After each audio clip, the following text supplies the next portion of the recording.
Florida. First established there on the shores of Lake George by William Lente, who came there to build a big home on the lake. You can see the dock that he built out there at the end of the lake. Lake George is one of the biggest lakes in the United States, natural lakes. And it's where he decided to build at, because this was the transportation times of the steamboat before the railroad. Now, he came there with the intent, you can see his house back up in the back here, of building a railroad from here to St. Augustine. And that was his dream. His dream didn't last as long as he hoped it would. His wife's money ran out, and the railroad was never completed. In fact, he ended up committing suicide. This is his farm down on the road, what's coming in now, Lake George Road in Seville. Notice the flatwoods out there with the pine trees. You can see it burned off constantly. There was no underbrush like there is today. And this was great quail hunting country. All of this central Florida area was great quail hunting territory. Because of that, today there's not any quail hunting because of the underbrush, and there's no place for quail to forage in without that underbrush. This is a Miller home on Lake George Road. It's still there, but you wouldn't recognize it in this picture because it's had a second story added to it sometime in its history. This is the first home in Seville, supposedly built there. It was built 45 years ago in 1926. So that makes it 77 years older than 45. So, and it may still be standing. This is the old original depot, and it sat on the east side of the track, and it was, of course, you can see it's a log railroad building. And here's some people standing around it. That picture taken about 1890. Now this stayed here for quite a while. In fact, when Teddy Roosevelt come through here with the Rough Riders headed to Tampa to go to Cuba, they stopped here to pick up water for the train, and he was admired this depot, as he said, is one of the most beautiful depots he had ever seen. There probably was not a whole lot of log depots in the country. So another picture of it. And there's another showing the water tank in the back. That's why they stopped here with Roosevelt to get that water. And there's a Wally and Mabel Purvett and W.W. Tedder, station master at Seville in the 1920s. There's W.W. Tedder again, the station master, and Mabel and Wally Purvett. And this is Mr. and Mrs. Harvey. Mrs. Harvey was a depot agent there for many years, and Mr. Harvey worked in the maintenance department of the railroad. And there she is after 58 years. She retired, and she has been deceased now several years. The railroad built a new depot because one thing that loved that old log depot more than anybody else did was the termites. And they ate it up. So the coastline come in and built a new depot, and they built it on the west side of the track instead of on the east like it was before. And they did the same thing at some of the other depots up and down the river because of the siding situation. They needed to have those on the west side of the track. There's a picture of it here that you see the old big hotel on the right, and the depot down there on the left. And going out Lake George Road, you see some of the houses out there, and the orange groves that's no longer there. This is an early sketch of the Seville Hotel, 1890. Now the railroad was coming down through there actually in 1886. They were building the railroad down from Jacksonville.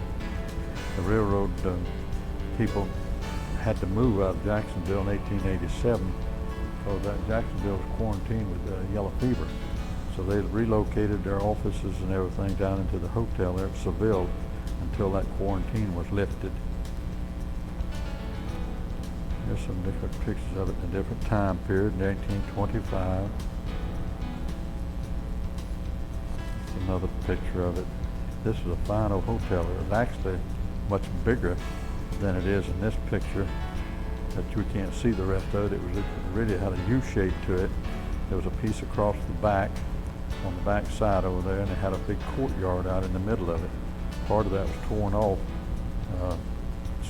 years before it was turned into a packing house, which we'll see in a minute. And you can see that this is the packing house, and you can see the orange crates piled up there. But the hotel is reduced in size considerably from when it was originally built. There's when it was a packing house, and another picture of the packing house in color.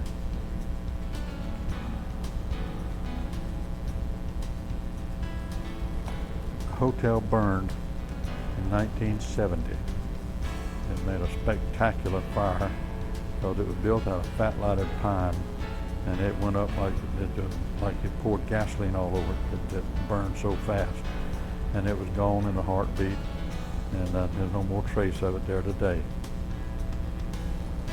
Coming into Seville from the south, we come in at a left-hand side of between the railroad track and 17 was a scenic highway garage in Seville. You can see the filling station and the big barn-like thing in the back, which we see in this picture it's got Fisk on it, and this today is where the fire station is located in Seville. This was taken off, picture was taken off the porch of the Baker's restaurant. This is the restaurant and another service station over there. It's called the Seville Station. It was built in the 1920s, as you can see the stucco construction, and the restaurant was there before that. And this is just a picture straight on of the Seville service station in the 1920s. These are the old hand pump up gas pumps. You got a lever on the side, you pumped it up and had a measurement gauge up in the tank you looked at to see when you had how much gas you had in it and how much you bought, how many gallons. This is Mrs. Baker standing out. Mr. Baker's on the porch of the restaurant there. And that's Tom Baker. He had a brother that had a general store up in Satsuma. And this is Newman's store. Now, this originally store was built by E.C. Bird, and it was later owned by Mr. Singh, and then it became Newman's Grocery, and it finally did burn down sometime in the 1970s. This is Robinson's store, brick store in Seville. It was on the corner of Lake George Road and Kimberly Street, and that's kind of across the street from the hotel. It was in that southeast corner. And it was always referred to as the brick building. And this is Bird's store. This is a different Bird than built the other store that's across the street.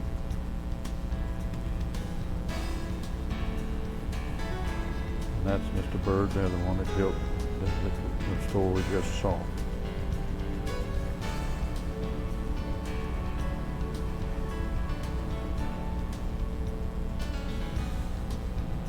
And this is a combine packing house in Seville. And the lower picture, part of the picture there is Mr. Pravat, Arthur Pravat's place. This turned into later to apartment houses and is no longer there today. Also, across from the hotel, earlier than the brick building, there was a wooden structure all built out of cypress, and it contained a printing press there, printing place, as well as a barber shop, and a general store. There was a newspaper published in Seville at one time, and we have a copy of that newspaper here, the only one that I've ever seen. A lady up there found it and graciously let us copy it. But this is probably where it was printed at, in that old wood store, that old cypress store. It was eventually torn down. Seated there is Charlie Cowart. He and the two helpers there would butcher a steer in the mornings, early in the morning, and cut it in quarters, put it in his meat wagon there on palmetto fronds and cover it up with palmetto fronds, keep the flies off of it. And he would come in and had a place to park there, and the people knew what day he was coming, and they would go down and buy fresh meat from him. And sometimes if he was passing by your house, he could stop and sell it to you right off the wagon at your home. And that's a pair of stillards hanging up over that man's head there, and that's what he weighed your meat with. The earliest schools in Seville, the very first one was located down kind of behind the hotel and a little bit on the northeast, to the north of it. And it was also, the building was a combination building. The bottom floor of it was a saloon. The top floor was used as a church on Sundays and a schoolhouse during the week. Then they had to go to school over to the east of the present schoolhouse to become their second one, which you see in this picture here. And this is when they built the first school over where it's at today, the first part of it. The old Model T Ford parked out in front of it in 1920. And this, the different pictures of it, you see it's had another section added to it.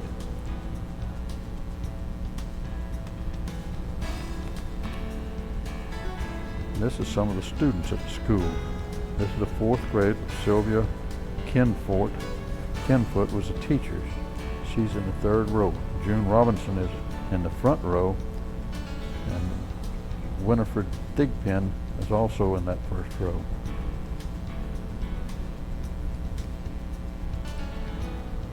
Now they had to get some of the students to the school because they lived a little far out, and this is Mrs. Tom Baker. They built this wagon up for her to haul the kids on, and they had roll-down curtains on it to protect them from the rain, some protection for it, and on real cold weather they would let those curtains down for her to bring those children into school. This is another picture of the school.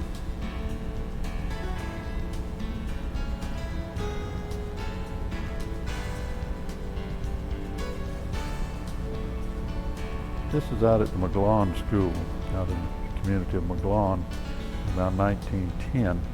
And you can see two of the people in here are Effie Cowart and Ruth Cowart at the school. I don't know which ones they are, but perhaps you may recognize them when you look at this film. Now, back in the early days of the schools in I guess all of Florida, not just in Volusia County, where they get enough people, kids in an area, they would build a school, a one-room schoolhouse, and put a teacher in there that they paid probably about $15 a month to teach the kids. And that was before they had enough transportation to haul them into one school location. So there was a lot of little schools scattered around the countryside. This is the old original community house down on the lake there in Seville. It's still there, and it looks a little better than this. Now, this was an early picture of it. And they would do canning in there and stuff especially during the wartime when they were trying to can up as much food as they could, because you had to have ration stamps to buy a lot of the stuff, and some of the stuff they could do themselves, and this was used for that purpose. This is one of Volusia County Sheriff William Aaron Cone from Seville. He was sheriff from 1876 to 1884 of Volusia County.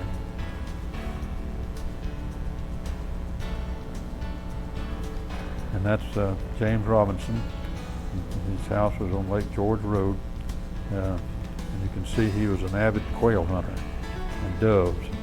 You see a shotgun there. It looks like a Model 11 Remington made on a Browning patent, or it could be Browning, but I believe it's a Remington.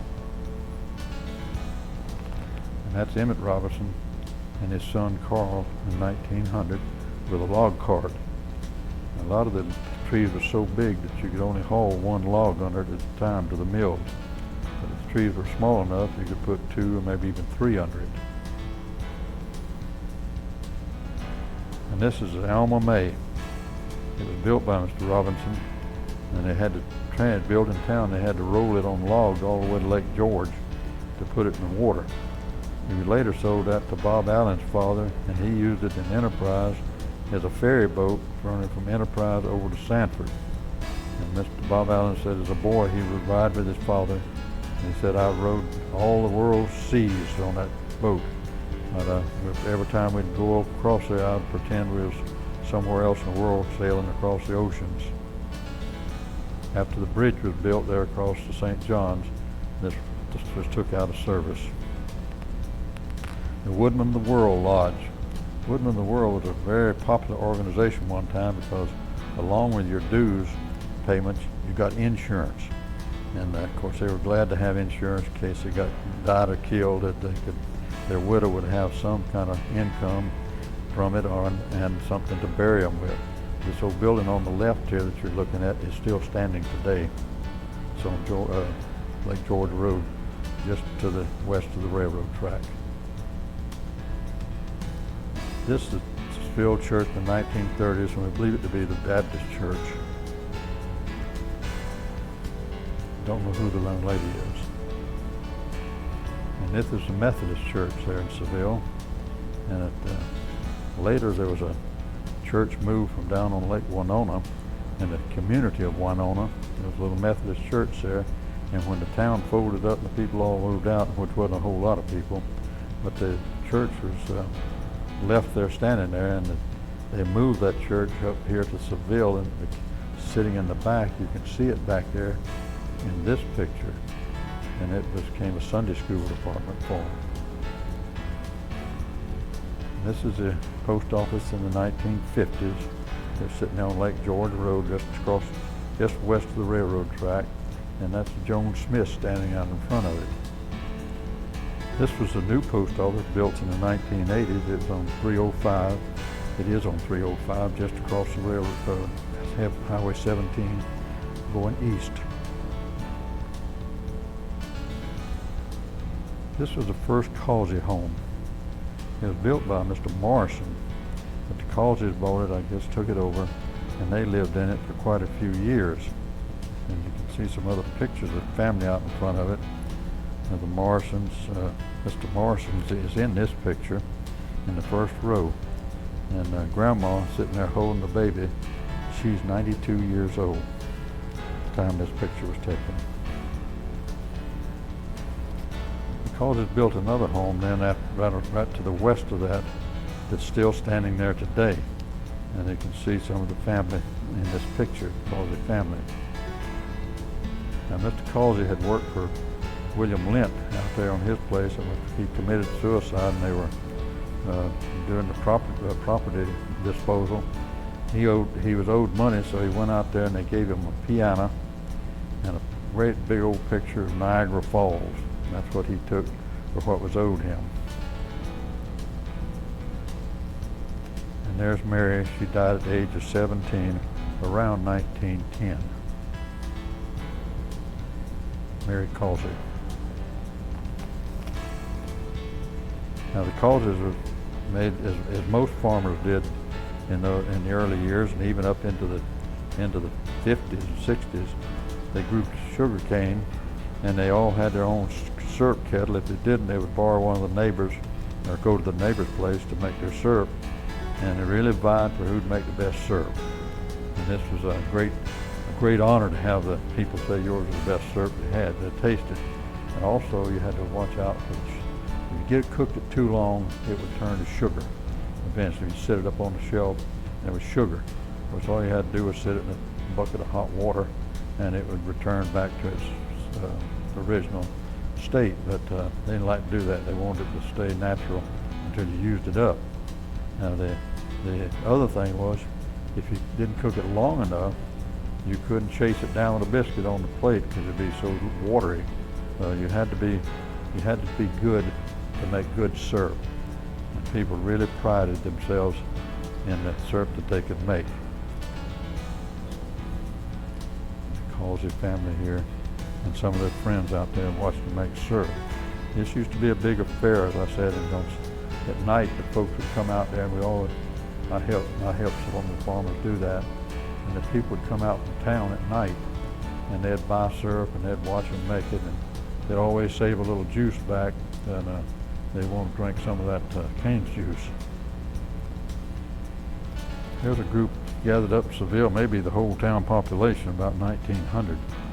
They gathered up for a group photo. This is a big group too, and I wouldn't be surprised if they had all the people in town that they could get there anyhow.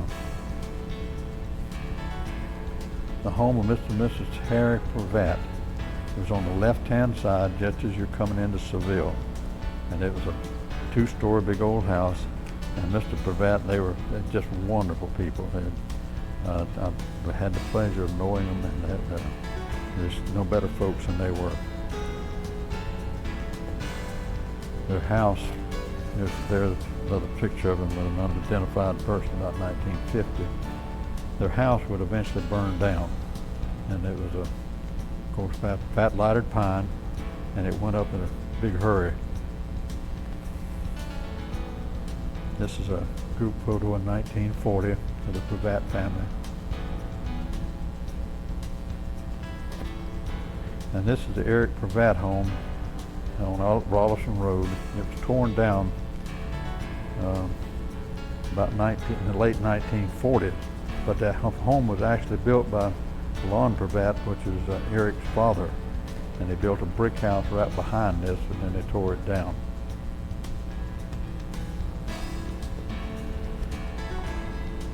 This is the building that we saw back earlier when it was used as a store on the corner of Lake George Road there in Kimberly, and Mr. Pravat put apartments in here and rented out those apartments to people, and later it was burned. And this is the home of Ernest Mayer in 1926.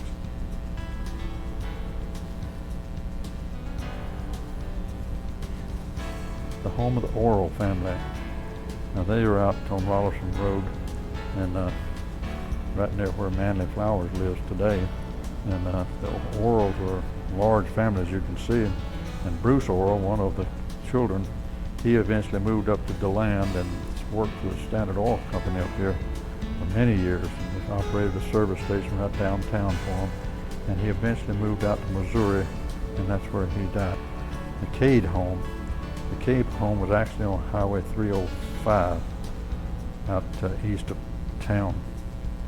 And this is Jim and Liz Cade. He was the first Justice of the Peace in Seville.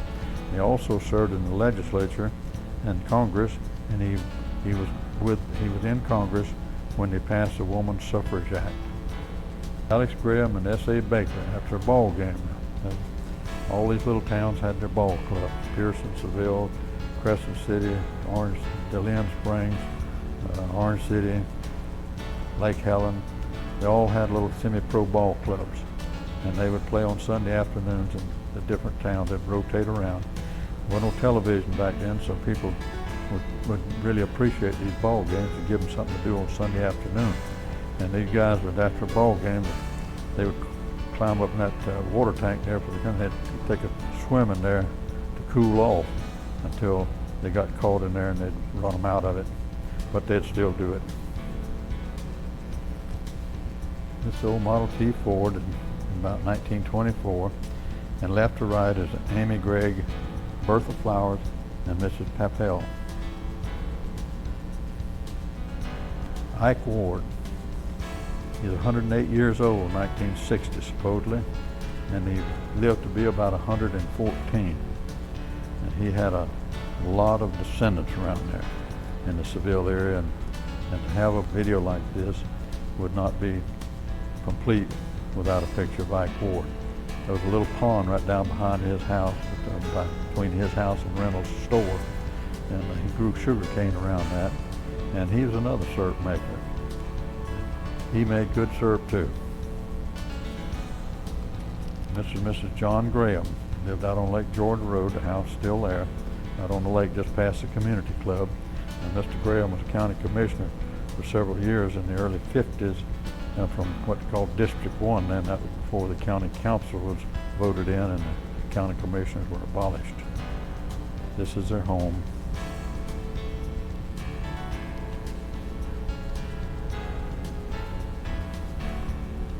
This is Pravat's packing house. It was up on the Highway 17, just before you get to McBride's packing house.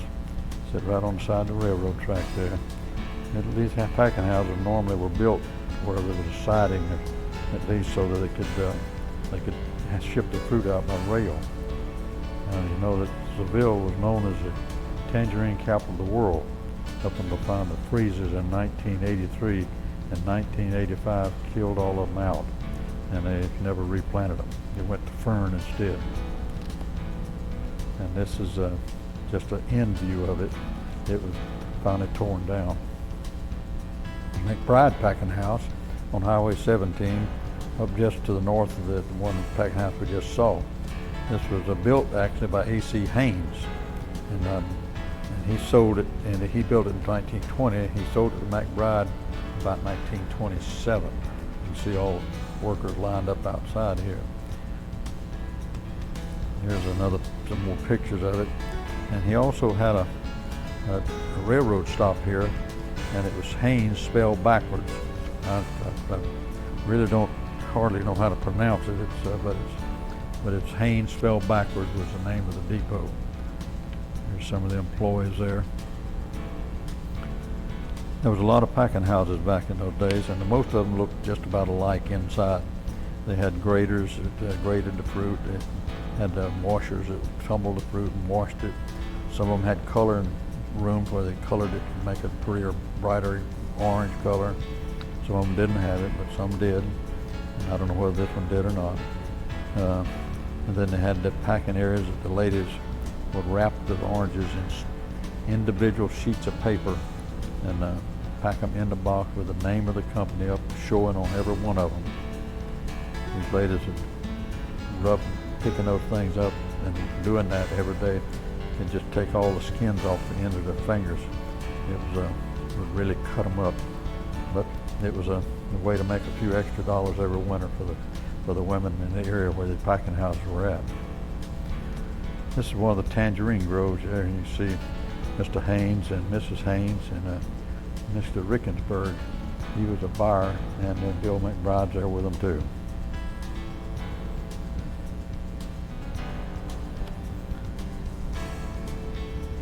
This was the north end of the McBride packing house, about 1984.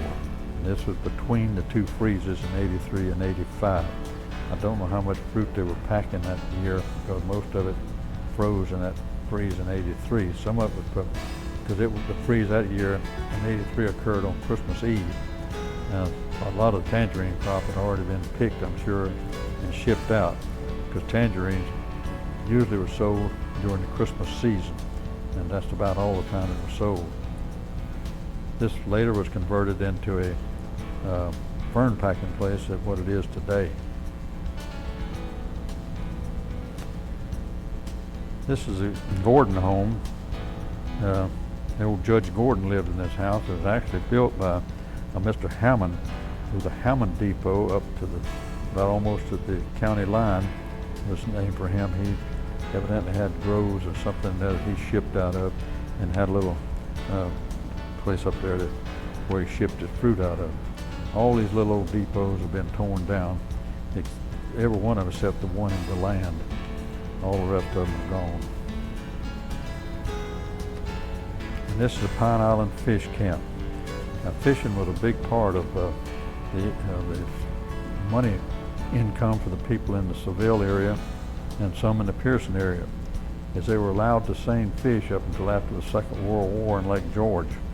There was court battles fought in the 30s to establish where salt water ended on the St. Johns River. The courts finally established that the south end of Lake George at Volusia Bar was the end of salt water on the St. Johns River. So that gave them the right to seine fish in Lake George. And they could sell anything, I think, except black bass. I don't think they were allowed to sell black bass, but the rest of the fish, speckled perch, brim, catfish, all the rest of them were legal fish to sell. And this, so when they first built this, they had a lot of little cabins out there, and some of those cabins were built out of lumber that was salvaged from some of the buildings that were torn down there in the town of Seville.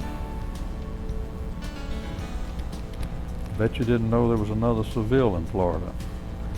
Down near Clearwater in the 20s, see this peacock, white peacock standing there on this postcard that came from Seville.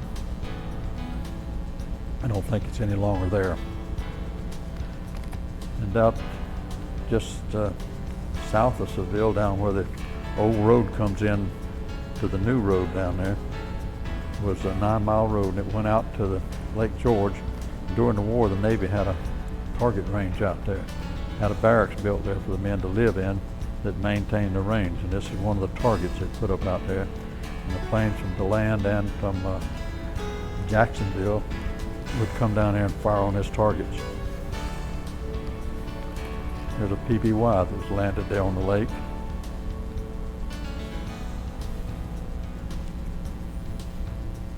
And there you can see the dock there, and you see the big Navy sign on it. And you weren't allowed out there this time. Now there's another video that we published on the Naval Air Station in DeLand. There's a much more extensive photograph section about the Navy at Lake George in that video. And this is the Robert Rolliston's children. They lived up in Bakersburg, the town just north of where the Lake George, the 9-mile road turned off. Just to the south of it, I'm sorry. Just to the south of the Lake George Road was Bakersburg. And this is Robert Rolliston and his children, about 1910. And this is a Rolliston house that was built at Bakersburg. Now they tried to give this to the pioneer settlement about 20 years ago, 15 years ago, because they were going to tear it down. And Maryland really wanted it, but they just couldn't come up with enough money to move that larger structure, and they just could not accept it. And it was then torn down. That's just another picture of it. It would have been a fine addition to it. We've taken our tour of Seville. I want to thank Manley Flowers for helping with identifying a lot of this stuff. Manley lives out there and lived there most of his life, I guess, or all of his life in the Seville area, and he was a big help to me in identifying some of the things in these pictures that I didn't know that much about.